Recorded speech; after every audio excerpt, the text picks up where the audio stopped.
Hello guys, क्या आप चाहते हैं कि आपका एनआईएस ऑन डिमांड एग्जामिनेशन में 90 प्लस मार्क्स आ जाएं?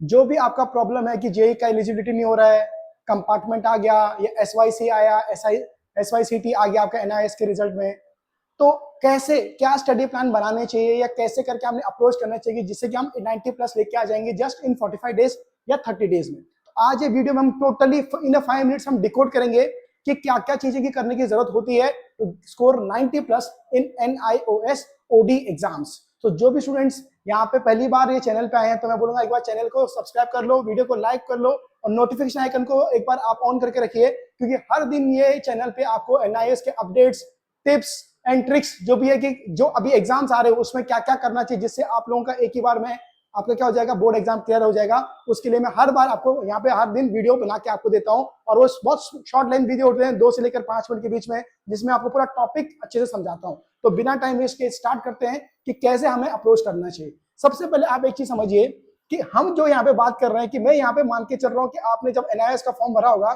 तो आपने कम से कम 30 to 45 डेज का गैप रखा होगा, क्योंकि बड़े बड़े जो सब्जेक्ट्स होते हैं टेंथ में जैसे मैथ साइंस हो गया या 12th में फिजिक्स केमिस्ट्री मैथ्स बायो हो गया, तो इनमें क्या होगा, प्रिपरेशन टाइम ज्यादा लगता है क्योंकि ये सब्जेक्ट का वेटेज सिलेबस बहुत मतलब वेटेज और सिलेबस तो अच्छा रहता है पर सिलेबस का डेप्थ ऑफ द कंटेंट ज्यादा रहती है, ठीक है ना। तो हम ये मान के चल रहे हैं कि आपने कोई भी सब्जेक्ट लिया हो, मैं ये जो आपको ये स्ट्रेटेजी बता रहा हूँ मैं ये मान के चल रहा हूँ कि आपने कोई भी सब्जेक्ट लिया हो या आपने कोई भी स्ट्रीम आप दे रहे हैं, पब्लिक एग्जाम दे रहे हैं या ऑन डिमांड एग्जाम दे रहे हैं, उससे कोई फर्क नहीं पड़ेगा। और आपको एक प्रूवन स्टडी प्लान में आपको बताऊंगा कि 45 डेज में कैसे करके हम लोग यहाँ पे क्या कर सकते हैं, चीजें की जा सकती है, ठीक है ना। और अगर आपको इसके रिलेटेड ज्यादा डिटेल चाहिए तो आप सती साइंस एकेडमी के जो काउंसलर है हमारे उनको अप्रोच कर सकते हैं और उनको डिटेल में ये पूछ सकते हैं कि कैसे ये इंप्लीमेंट करना है। तो बिना टाइम वेस्ट किए स्टडी प्लान की तरफ चलेंगे। सबसे पहले हम लोग इसको 3 फेज में डिवाइड करेंगे। पहला हमारा फेज रहेगा फेज 1, डे 1 से लेकर 15 तक, है ना। फर्स्ट 15 डेज का प्लान में हम लोग पहले सारे चैप्टर फिनिश करेंगे। सबसे पहले मैं आपको एक चीज बताऊंगा, बहुत सारे लोग ये जानते नहीं है। सबसे पहले आपने एनआईएस के वेबसाइट पे जाना है, वहां से आपको क्या करना है, ऑफिशियल सिलेबस जो है ना एनआईएस का, वो आपने क्या करना है, यहाँ पे से आपका क्या करना है, डाउनलोड करना है। बहुत सारे लोग ये नहीं जानते कि एनआईएस में जो हमारे सिलेबस होता है, जो एनआईएस का सिलेबस होता है, इसका 2 फ्रेगमेंट होता है, एक 60% होता है और एक दूसरा क्या होता है तुम्हारा 40%।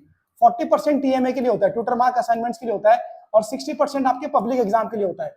तो आपको सिर्फ 60% ही पढ़ना है, सारे के सारे चैप्टर पढ़ने ही नहीं है ना। तो अगर आपको इसका अगर आपको सिलेबस अगर मिलता नहीं है ना इसके वेबसाइट पे, आप मुझे कमेंट करना वीडियो में, मैं आपको उसका ऑफिशियल लिंक भेज दूंगा या एक नया वीडियो आपको बना के लेकर आ जाऊंगी कैसे आपको एनआईएस की वेबसाइट से आपको सिलेबस डाउनलोड करना है, प्रीवियस ईयर पेपर डाउनलोड करना है, सैंपल पेपर डाउनलोड करना है। ये सबका मैं अलग से एक और वीडियो बना दूंगा आपके लिए। पर अभी आप टाइम लिंक के लिए समझिए कि हमें सिर्फ 60% ही सिलेबस पढ़ना है, 40% सिलेबस नहीं पढ़ना होता। ये ट्यूटर मार्क असाइनमेंट जो टीएमए रहता है उसके लिए रहता है।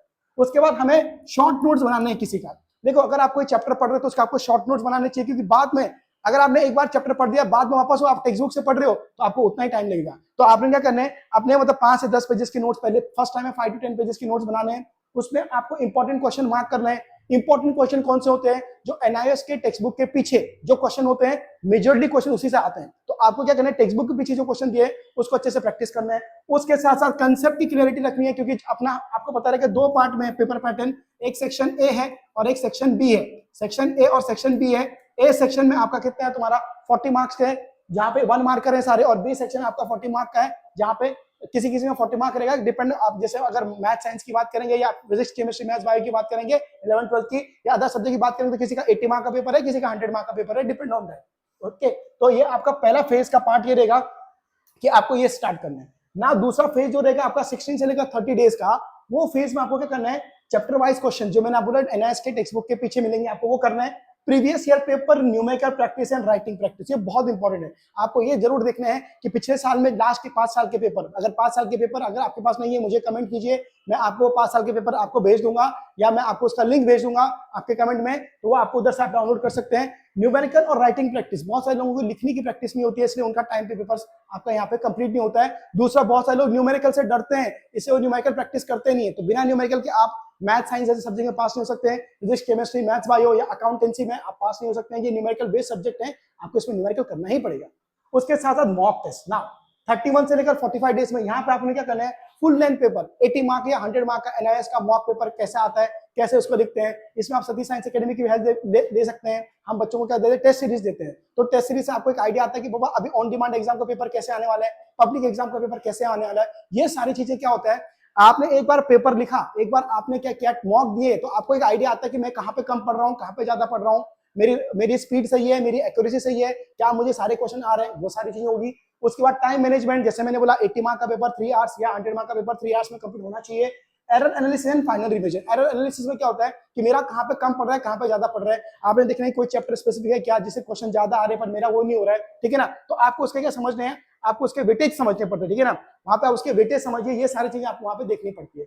उसके साथ साथ गोल्डन फॉर्मूला जो रहता है सक्सेस के लिए, मैं बहुत बार बोलता हूँ कि आपको ये 3 चीज रखनी है, स्टडी करना है, पढ़ाई करनी है। देखो इसका मैं एक थंब रूल बताता हूँ, अगर मान लीजिए अगर आप 5 घंटे या 6 घंटे पढ़ रहे हो, ठीक है, 5 से 6 घंटे अगर आप पढ़ाई कर रहे हो, तो आपका 50% टाइमर होना चाहिए न्यू पढ़ने पे और 50% किस पे होना चाहिए, रिवीजन पे। मतलब अगर आप 6 घंटे पढ़ रहे हो, 3 घंटा कल का रिवाइज करने जो पिछले दिन पढ़ा था, और 3 घंटा नया पढ़ना है, ठीक है ना, क्योंकि बहुत सारे लोग रिवाइज ही नहीं करते हैं, और रिवाइज नहीं करते तो भूलते जाते हैं, तो सिर्फ अगला पढ़ते जाते हैं, पीछे का भूलते जाते हैं। इसके एग्जाम के टाइम पे उनको डाउट्स आते हैं, उनको समझ वो कंप्लीटली ब्लैंक हो जाते हैं, उनको सिर्फ क्या होता है, तुम्हारा ये ब्लिंक होता है कि ये लिखना था, वो नहीं लिखना था, वो प्रॉब्लम आता है। तो मैं सबसे पहले बोलूंगा स्टडी प्लानर ऐसा बनाइए कि मिनिमम 6 आवर्स होने चाहिए, मिनिमम 6 आवर्स होने चाहिए, और स्टार्टिंग में अगर आप 4 आवर्स नया पढ़ रहे हैं स्टार्टिंग में, ठीक है, ये 2 आवर रिवीजन कीजिए, और जैसे जैसे आपका सिलेबस 30-40% हो गया तो इसको 50-50% रखिए कि 3 आवर्स आप रिवीजन कर रहे हो और 3 आवर्स से आप क्या पढ़ रहे हो, नया पढ़ रहे हो। वो हिसाब से करेंगे तो आपको बेस्ट हो जाएगा आपके लिए, ठीक है ना।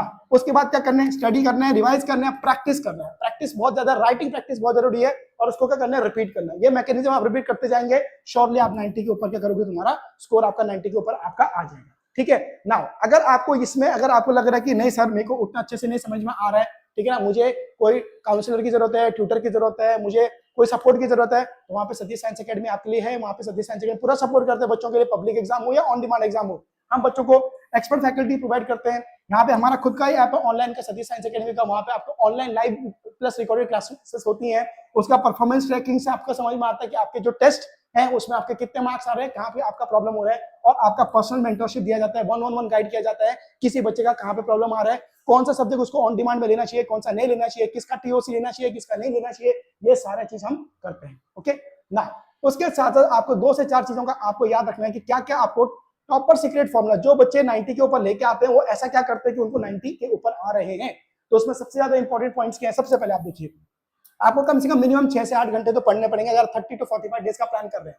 चैप्टर वाइज आपको खुद के नोट्स बनाने हैं, जैसे मैंने आपको बोला है कि चैप्टर वाइज 3 से 4 पेज या 5 पेज जो इंपॉर्टेंट क्वेश्चन के नोट्स बनाने हैं। 3 रिवीजन रूल्स जो मैंने आपको बताया कि पहले रिवाइज करना है, फिर प्रैक्टिस करना है, और उसके बाद स्टडी करना है, रिवाइज करना है, प्रैक्टिस करना है, रिपीट करना है, वो करना ही है। मॉक पेपर सॉल्व करने जो प्रीवियस ईयर पेपर्स है, सैंपल पेपर, वो करना है। उसके साथ आपके जो एरर है, फोकस एरिया और वेटेज वाइज, ये सारी जो चीजें हैं, ये सारा राइटिंग पार्ट है। आपको देखने की जब आप मॉक लिख रहे हो तो आपका कहाँ पे प्रॉब्लम आ रहा है, राइटिंग में आ रहा है या आपके न्यूमेरिकल में आ रहे हैं। उसके साथ साथ आपको वेटेज वाइज पढ़ना है, जिस टॉपिक का ज्यादा वेटेज है उस टॉपिक को पढ़ना है ज्यादा।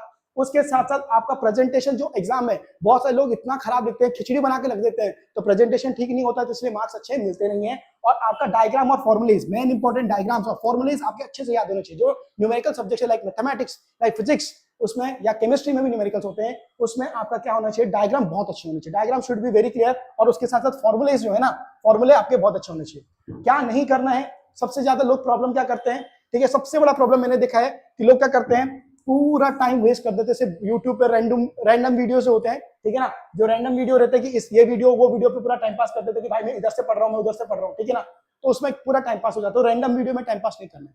उसके बाद सिर्फ रीड नहीं करना है, डोंट रीड ओनली, आपको रिवाइज भी करना है, आपको लिखना भी है। उसके साथ आप रिवीजन स्किप नहीं करना है, जैसे मैंने बोला भाई 50-50% होना चाहिए।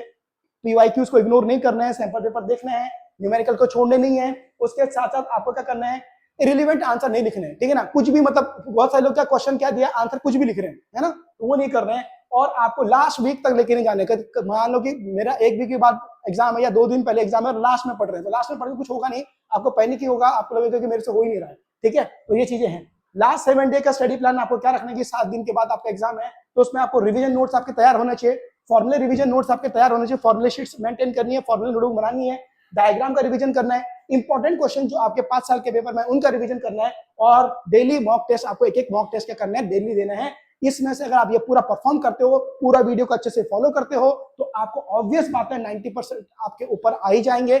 इसमें अगर आपको कोई भी प्रॉब्लम आती है, if you need any assistance anywhere, आप सतीश साइंस एकेडमी के काउंसलर से बात कर सकते हैं। आपको जो स्कूल हुए नंबर पे उससे आप बात कर सकते हैं, और आप लोगों ने अगर लास्ट तक वीडियो देखा है तो जरूर चैनल को सब्सक्राइब कर लीजिए, वीडियो को लाइक कर लीजिए और बेल आइकन ऑन रखिए। हर दिन मैं आपको यहाँ पे एनआईएएस की अपडेट देता रहूंगा, subjects regarding previous year papers, सारी चीजें, क्या करना है क्या नहीं करना है, नोटिफिकेशन या जो अभी न्यूज या जो भी आपके नोटिफिकेशन रिलीज होते हैं एनआईएएस की तरफ से, उसके बारे में हम डिटेल में बात करते हैं। Thank you guys, thank you for watching.